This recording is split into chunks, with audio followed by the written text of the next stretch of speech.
Greeting my lovely viewers. I have a question on the board which says evaluate 2 raised to power 4. A lot of students find this very difficult, but it's very simple. So let's talk. In this place, 2 is called the base, while this number is called the index or power.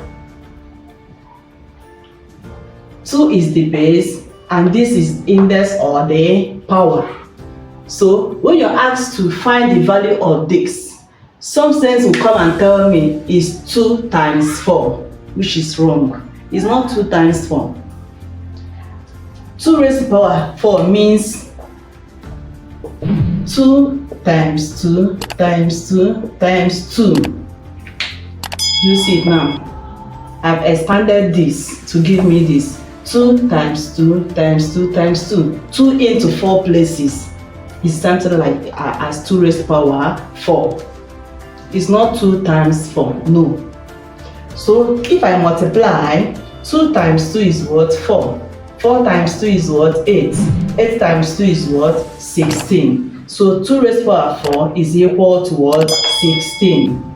And look at the answer B. Please, it's not 2 times 4. No.